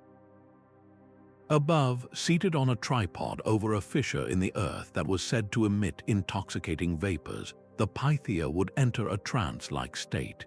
As she murmured her often disjointed and ambiguous phrases, her voice would be the only sound in that shadowy space. The architecture of the Aditon, likely featuring curved walls and a low ceiling, would have captured her utterances, lending them a soft, echoing resonance that made them feel unearthly and oracular. These distorted sounds were then interpreted and versified by attending priests into the famous hexameter prophecies. The echo here wasn't an accident. It was a crucial filter, transforming the human voice of the priestess into the multi-layered, mysterious voice of the god, a sound that demanded interpretation and carried the weight of fate. Outside the temple, the power of sound continued to dominate the Delphic experience. The magnificent theater, carved directly into the mountainside, is a testament to the Greek obsession with perfect acoustics. Though smaller than the one at Epidaurus, its design is no less effective. A speaker on the stage can be heard with perfect clarity in every one of its 5,000 seats, the steeply raked stone rows acting as a perfect sound mirror. This is where the prophecies, once formalized by the priests, were likely announced to important delegations and the public, the crisp, unwavering delivery of a world-altering pronouncement.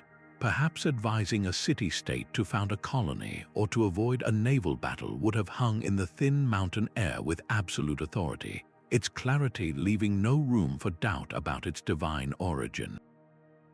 The theater ensured that the word of Apollo was not just received, but was heard impeccably by all, making the divine message a shared, communal certainty for those who heard it. This intricate interplay of distorted, mysterious sounds in the temple and hyper-clear announcements in the theater reveals a deep and sophisticated understanding of sonic psychology. The Greeks intuitively grasped that different types of sound could produce different states of mind and levels of belief. The muffled, echoing murmurs from the Aditon created awe, mystery, and the sense of a truth too profound for simple language. It required a priestly class to decode, establishing their power as the essential intermediaries between humanity and the gods. In stark contrast, the brilliant clarity of the theater's acoustics created order, authority, and unshakable conviction.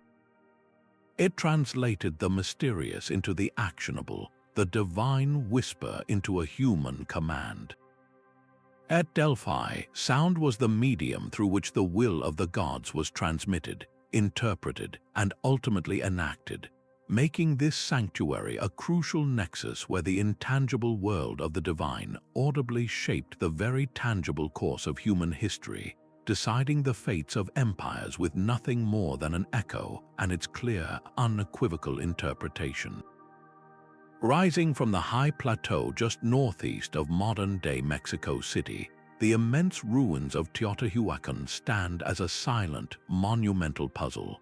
This was once the largest city in the pre-Columbian Americas, a thriving metropolis that dominated ancient Mesoamerica centuries before the Aztecs gave it its name, meaning the place where the gods were created. Yet, despite its grandeur and influence, Teotihuacan remains one of history's most profound enigmas. We don't know what its people called themselves, we cannot read their language, if they even had a written one, and the reasons for its eventual collapse are shrouded in mystery. With no deciphered texts to guide us, how can we possibly hope to understand the beliefs and daily life of the hundreds of thousands who once walked its grand avenue of the dead? The answer, it turns out, might not lie in something we can see, but in something we can hear. High atop the massive Pyramid of the Sun, the third largest pyramid in the world, an acoustic secret waits to be unlocked by any visitor willing to listen closely. Standing on the monumental platform at the pyramid's summit, with the vast ceremonial complex spread out below, try a simple experiment. Face the enormous stone structure and clap your hands firmly just once. The sound that returns is not the flat, dull slap of a simple echo. Instead, it comes back to you as a distinct, sharp chirp, a sound uncannily similar to the call of the Quetzal bird, the same sacred animal whose voice was mimicked at the Mayan pyramid of Kukulcan at Chichén Itzá. This is no mere coincidence of architecture. The sheer scale of the Pyramid of the Sun, its steep, towering sides, and the specific angles of its stone facing are precisely what create this sonic transformation.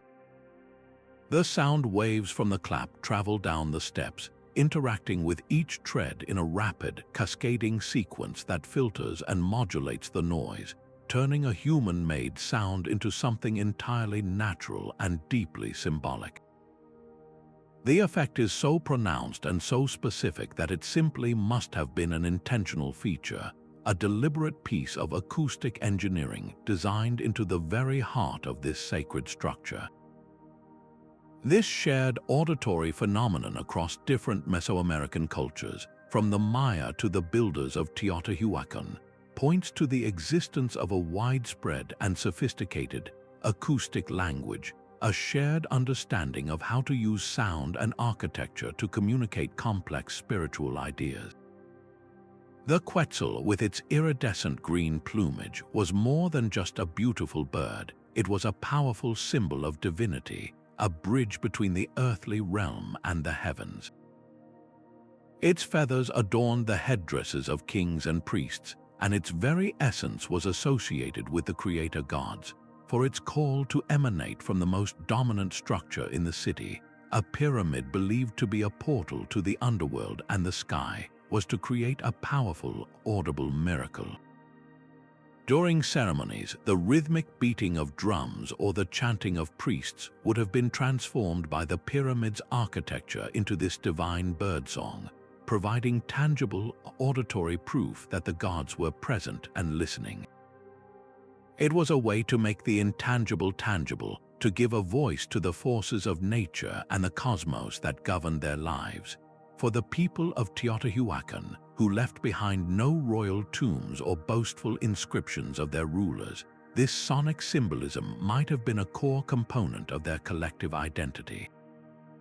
Unlike the Maya with their glorified kings, Teotihuacan appears to have been a more collective, perhaps even anonymous society, where power and spiritual authority were vested in the institutions and the architecture itself, rather than in a single, deified individual.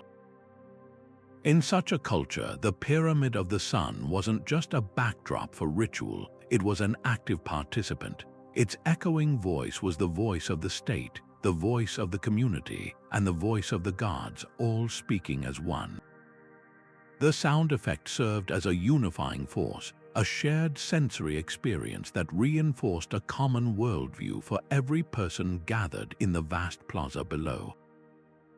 When they heard that Quetzal call ripple across the city, they weren't just hearing an echo, they were hearing the confirmation of their place in a divinely ordered universe, a universe where humanity, nature, and the gods were in constant, audible communication. Therefore, the echoes of Teotihuacan offer us something far more valuable than a clever architectural trick. They provide a rare and precious auditory key to a locked door. Since we cannot read their words, we must listen to their sounds. The chirp from the Pyramid of the Sun is a direct echo of their values, a sonic artifact that tells us what they held sacred. It reveals a people who possessed a deep, intuitive understanding of their physical world, and who used that knowledge to weave a rich tapestry of myth and meaning into their greatest structures. It shows us a civilization that sought harmony with the natural world, blending their immense urban achievement with the essential spirit of the jungle and the sky.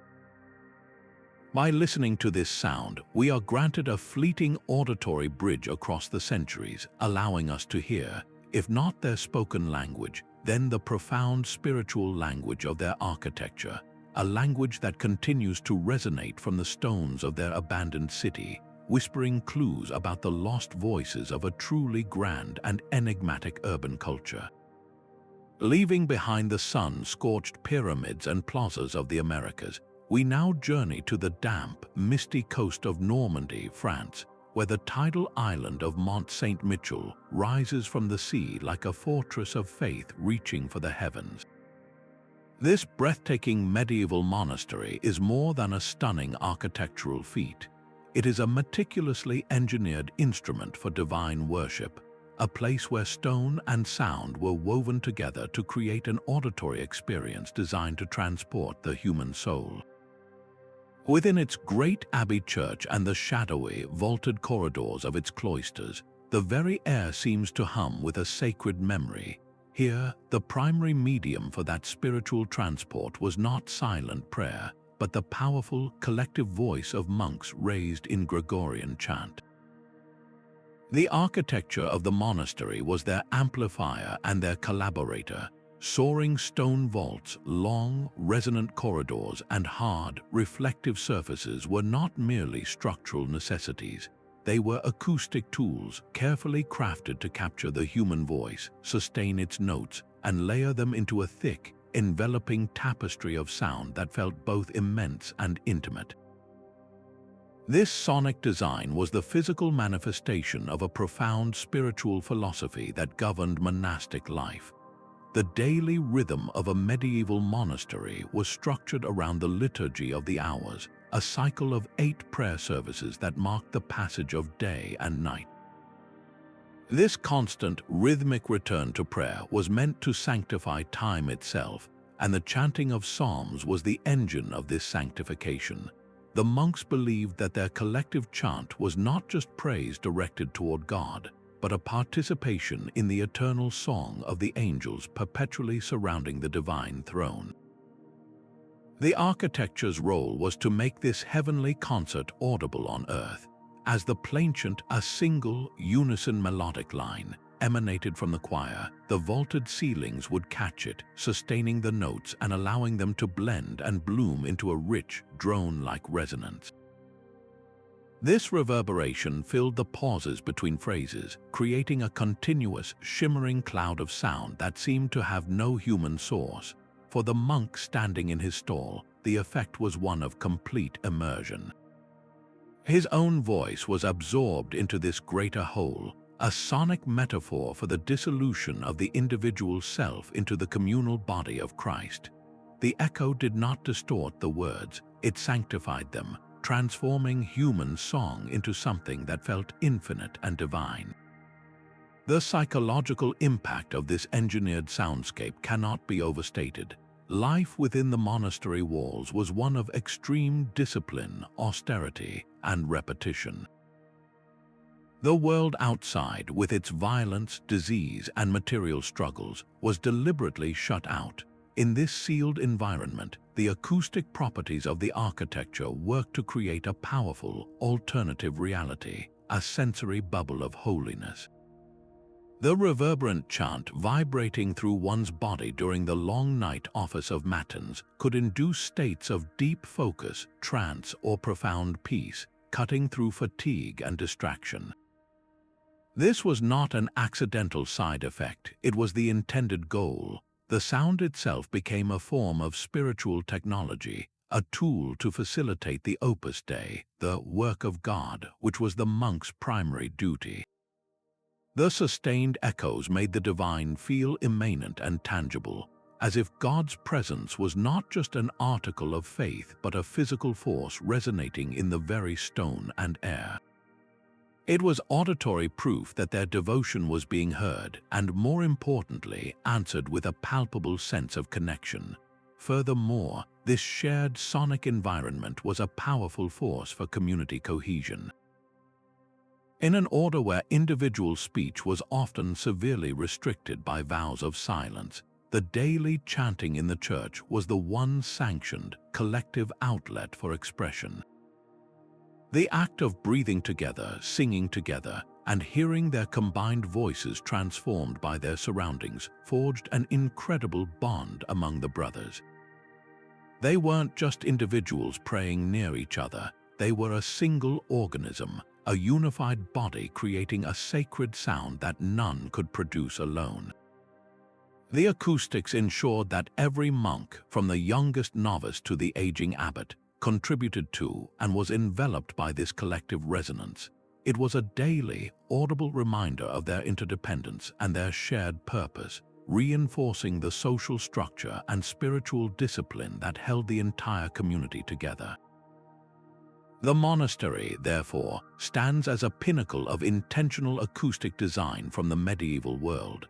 It preserves for us not just the musical notation of Gregorian chant, but the very atmosphere in which it was meant to be experienced, an atmosphere where sound was the primary bridge between the earthly and the eternal, and where architecture was the faithful servant of spirit.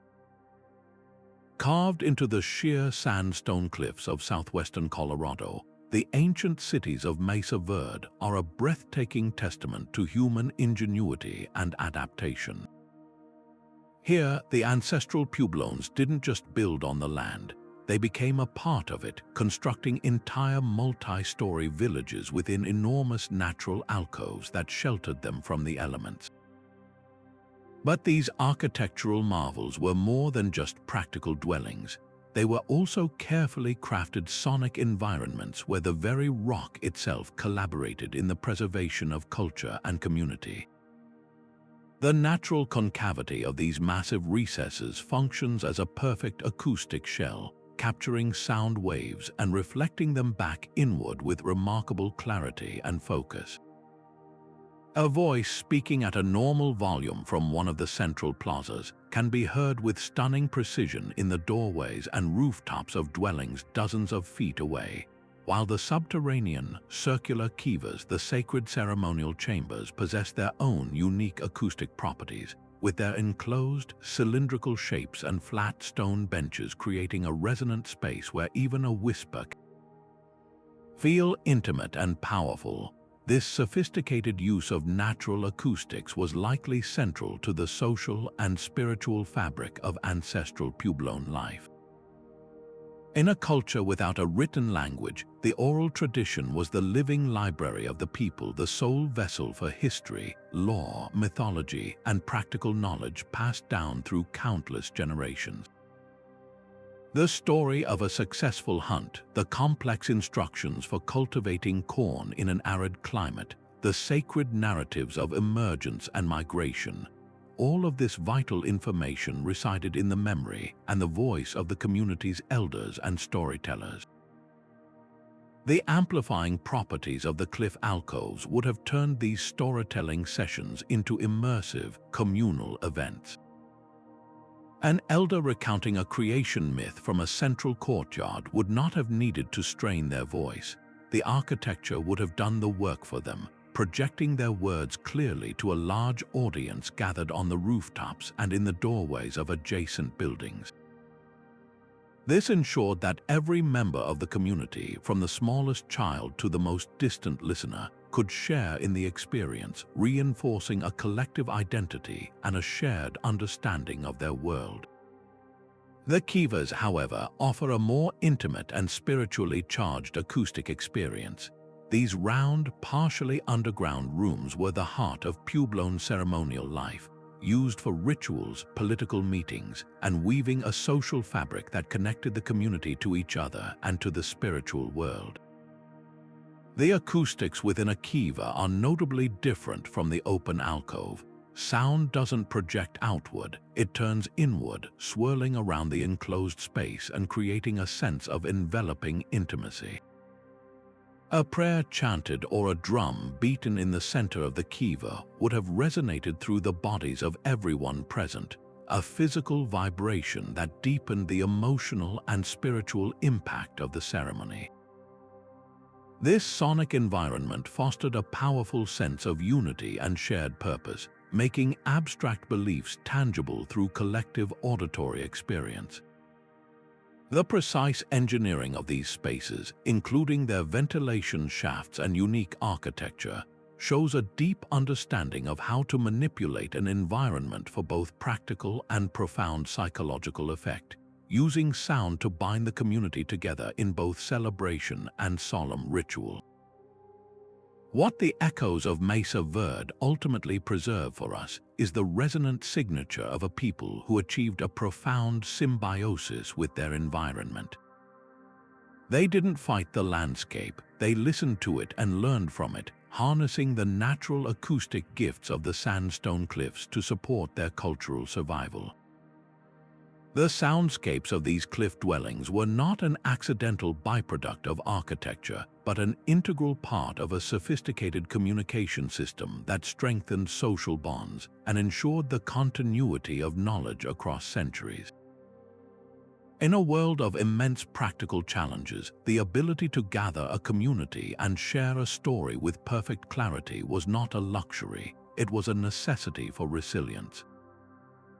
The auditory practices preserved in the stone of Mesa Verde allow us to hear the enduring echoes of indigenous wisdom, a powerful reminder of a culture that understood its strength lay not in monuments to individual power, but in the collective voice of a people, amplified and sustained by the very land they called home.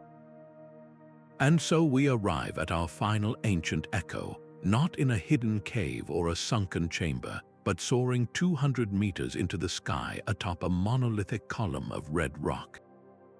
This is Sigiriya, the Lion Rock of Sri Lanka, a fortress palace of such audacious ambition that it feels less like a ruin and more like a declaration of power and beauty carved directly into the heavens. Built in the 5th century by King Kashyapa, this site is rightly famed for its breathtaking water gardens, its mesmerizing frescoes of celestial maidens, and the monumental lion's paws that guard the final ascent. But woven into this stunning visual tapestry is a subtle and often overlooked auditory genius and acoustic design that turned this royal citadel into a multi-sensory masterpiece, blending sight and sound into an unforgettable experience of Sinhalese sophistication. The journey to the summit is a carefully choreographed sensory pilgrimage. After passing through the intricate symmetrical water gardens at the base, a visitor would begin the climb, eventually reaching a sheltered gallery carved directly into the rock face. Here, the famous mirror wall awaits. This was once a brilliantly polished plaster wall, buffed to such a high sheen that the king could see his reflection as he walked beside it. But this wall was more than just a vanity, it was a sonic mirror. Its smooth, hard surface acts as a near-perfect sound reflector.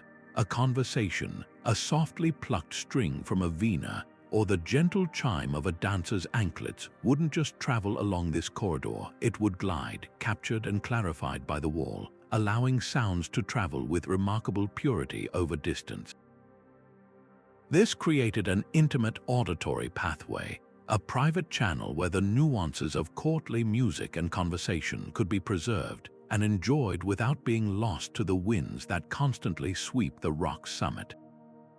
Further up, the path opens onto a vast, leveled terrace where the king's palace once stood. This open space, surrounded by the low remnants of walls and with the immense sky as its ceiling, creates a completely different acoustic environment. Here, the acoustics are not about intimacy, but about presence and power.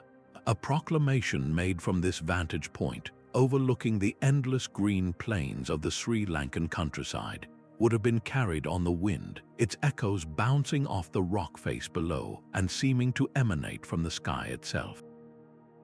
The combination of these spaces, the enclosed, resonant gallery and the open, commanding terrace, shows a profound understanding of how different sounds serve different purposes. The mirror wall was for the refined, artistic sounds of courtly life, poetry, delicate music, and private counsel.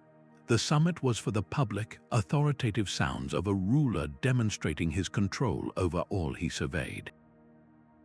Together, they provided a complete sonic palette for a monarch who wanted to be seen as both a consummate aesthete and an unchallengeable sovereign. This seamless integration of art, architecture, and acoustics is the true marvel of Sigiriya. It reflects a civilization at its peak, one that valued intellectual and artistic achievement as much as military or political might. The careful attention paid to how sound behaved in these spaces tells us that the Sinhalese culture of this era viewed a royal court as a holistic work of art. It wasn't enough for the palace to look magnificent, it had to sound magnificent too. The performances held in these galleries weren't just heard, they were enhanced, given a crystalline quality by the stone and plaster that surrounded them. The echoes here would have preserved the sophisticated rhythms of traditional Kandyan dance, the melodic structures of ancient Sinhalese music, and the refined diction of courtly language, turning every artistic expression into an immersive event. This was a place designed to delight and overwhelm the senses simultaneously, to convince every visitor, be they a foreign ambassador, a subject noble, or a court artist, of the unparalleled culture and power of the king who built it. Therefore, Sigiriya stands as a fitting final chapter in our journey through the world's ancient echo chambers. It is not the oldest, nor perhaps the most acoustically dramatic, but it is one of the most complete and intentional. It doesn't just use sound for ritual or authority, it uses it for beauty, for pleasure, and for the sheer joy of artistic creation. The echoes that still whisper along the faded mirror wall today are the echoes of a courtly life that celebrated innovation and sensory delight. They are the preserved sounds of a creative spirit that sought to build a paradise in the sky, a place where humanity reached for the heavens and, in doing so, learned to make even the air itself sing with beauty and grace. It is a powerful auditory monument to the sophistication of ancient South Asia, a final, resonant proof that our ancestors understood sound was not just a tool for survival or power, but a fundamental element of a life well lived, a civilization truly advanced. From the subterranean whispers of Malta's Hypogeum to the transformed birdsong echoing from Mexico's pyramids, these 21 ancient chambers have gifted us with something truly extraordinary, audible fragments of civilizations that time itself tried to erase. Each site stands as a profound testament to a universal human desire, one that transcends culture and epoch, the enduring need to capture the intangible, to give lasting form to the fleeting, and to use sound to build bridges between the earthly and the eternal. Our journey has revealed that these acoustics were far more than just happy accidents of construction or curious byproducts of design. They were deliberate, sophisticated tools, meticulously woven into the very fabric of spiritual practice, social cohesion, and artistic expression. The ancient world was not a silent place. It was a resonant landscape where humanity learned to converse with the gods, command the attention of thousands, and preserve the very atmosphere of their most sacred moments. This exploration invites a powerful reflection on our own modern existence. We live in an era of unprecedented sonic capture. Our voices, our music, our stories are digitized, stored, and broadcast across the globe in an instant. Yet, as we consider the deliberate care with which these ancient cultures shaped their sonic legacies, we might pause to wonder what our own digital echoes will say about us millennia from now. The people of Teotihuacan, the monks of medieval Europe, the Neolithic builders of Newgrange, they left behind sounds that spoke of community, divinity, and a deep connection to the cosmos. What will the resonant signature of our own time convey to future listeners? The whispers we have followed through these chambers connect us across an immense gulf of years, reminding us that the human voice, the beat of a drum, the resonance of a chant, are among the most powerful and enduring threads in the tapestry of our shared history. They are a universal language, proving that long before we could write our stories down, we were already singing them into the stones, hoping they would never fade. Thank you for listening closely and joining this auditory journey through the echoes of history. If these sonic time capsules resonated with you, please share your thoughts in the comments below, and be sure to subscribe for more voyages into the mysteries of our past.